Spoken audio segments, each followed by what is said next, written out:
بسم اللہ الرحمن الرحیم۔ میرے یوٹیوب چینل آؤ قصہ سننے کے پیارے دوستو، السلام علیکم۔ یمن میں حضرت علی نے دو عجیب و غریب مقدمات کا فیصلہ کیا۔ یمن نیا نیا مسلمان ہوا تھا، پرانی باتیں بھی تازہ تھیں۔ ایک دفعہ ایک عورت نومولود بچے کو لے کر ہمراہ 3 مردوں کے حضرت مولا علی کی بارگاہ میں پیش ہوئی۔ ان تینوں مردوں کا یہ دعویٰ تھا کہ عورت کے ہاتھ میں جو بچہ ہے وہ میرا ہے۔ حضرت مولا علی نے اس عورت سے فرمایا کہ کیا تم بتا سکتی ہو کہ یہ بچہ کس کا ہے؟ اس عورت نے کہا، یا علی، میں کس طرح سے بتا سکتی ہوں؟ میں یہ اقرار کرتی ہوں کہ میں نے ان تینوں مردوں کے ساتھ ہم بستری کی ہے۔ مجھے نہیں پتہ کہ یہ کس کا حمل ٹھہرا تھا، یہ بچہ کس مرد کا ہے۔ میں آپ رضی اللہ تعالیٰ عنہ سے عرض کرتی ہوں کہ آپ مجھے میری اس غلطی کو معاف فرما دیں۔ پاس بیٹھے سب لوگ سکتے میں آ گئے اور کہنے لگے کہ آج تو علی بھی فیصلہ نہ کر پائیں گے۔ پھر حضرت علی نے پوچھا، تم تینوں میں سے اس عورت کا شوہر کون ہے؟ ان تینوں مردوں میں سے ایک مرد نے ہاتھ کھڑا کیا تو آپ رضی اللہ تعالیٰ عنہ نے فرمایا کہ کیا تم حلفاً کہہ سکتے ہو کہ یہ بچہ تمہارے نطفے سے بنا ہے؟ شوہر نے حضرت علی سے عرض کیا، نہیں حضور، میں اپنی بیوی کی بدکاری دیکھ کر کبھی بھی یقین سے نہیں کہہ سکتا یہ بچہ میرا ہے یا پھر کسی اور کا ہے۔ وہاں بہت سے لوگ بیٹھے ہوئے تھے، وہ اس بات کو سوچ رہے تھے کہ یہ بہت ہی پیچیدہ مسئلہ ہے، اس کا حل کس طرح سے ہوگا۔ وہاں مشرکین بھی بے شمار جمع تھے۔ مشرکین کہنے لگے کہ آج حضرت علی کوئی فیصلہ نہیں کر پائیں گے۔ حضرت علی رضی اللہ تعالیٰ عنہ کچھ دیر تک چپ رہے۔ آپ نے پیدا ہونے والے بچے کی ولایت مقرر کی، پھر آپ نے پیدا ہونے والے بچے کی دیت مقرر کی اور دیت کے 3 حصے کیے۔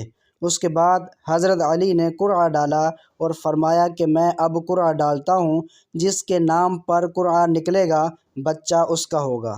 حضرت علی نے 3 ٹکڑے کاغذ کے لیے اور تینوں پر ایک مرد کا نام لکھ دیا، پھر اس کو چھپا کر سامنے کیا گیا۔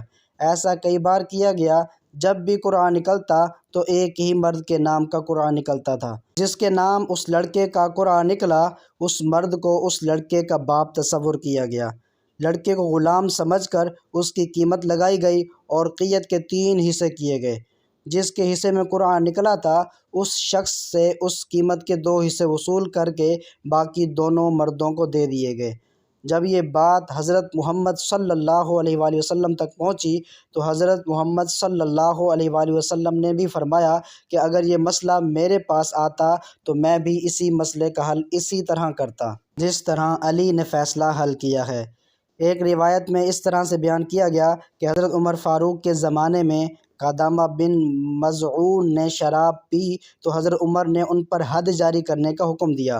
قدامہ نے کہا، مجھے پر کوئی حد نہیں ہے، کیونکہ اللہ تعالیٰ کا فرمان ہے کہ ایمان لانے والوں اور عمل صالح کرنے والوں پر کوئی حرج نہیں، جو کچھ انہوں نے کھایا پیا ہو۔ میں مہاجرین اولین اور مہاجرین بدر میں سے ہوں۔ حضرت عمر فاروق نے فرمایا کہ تم نے درست کہا ہے، اس لیے قدامہ کو بغیر کسی سزا کے رہا کر دیا گیا، اس پر کوئی حد جاری نہ کی گئی۔ یہ بات جب حضرت مولا علی کو پتہ چلی تو وہ حضرت عمر کے پاس آئے۔ حضرت مولا علی نے حضرت عمر کو کہا کہ قدامہ پر کوئی حد جاری کیوں نہیں کی، قدامہ کو رہا کیوں کیا؟ حضرت عمر نے سارا ماجرا سنایا۔ حضرت علی نے کہا، قدامہ اس آیت کا اہل نہیں ہے۔ وہ قدامہ جو حرام کی راہ پر چل کر اور حرام کام کا مرتکب ہوا، اس بات میں تو کوئی شک نہیں کہ یہ شخص خدا اور رسول پر ایمان لایا اور نیک کام بھی کیے، یہ لوگ خدا کی حرام کردہ چیزوں کو حلال نہیں کر سکتے، بس قدامہ جو الفاظ کہہ چکا ہے اس کو توبہ کرنی چاہیے۔ حضرت علی نے فرمایا، اگر یہ قدامہ توبہ کرتا ہے تو اس پر حد جاری کی جائے، اگر قدامہ توبہ نہ کرے تو اس کو قتل کر دیا جائے، کیونکہ وہ ملت اسلام سے خارج ہو گیا ہے۔ حضرت عمر سمجھ گئے تھے کہ قدامہ کو چھوڑ کر غلطی کی ہے۔ حضرت عمر نے قدامہ کو دوبارہ طلب کر لیا، قدامہ کو کہا کہ تم توبہ کرو۔ قدامہ یہ بات اچھے طریقے سے سمجھ گیا تھا کہ یہ میرے بارے میں شرعی سزا کیا ہے۔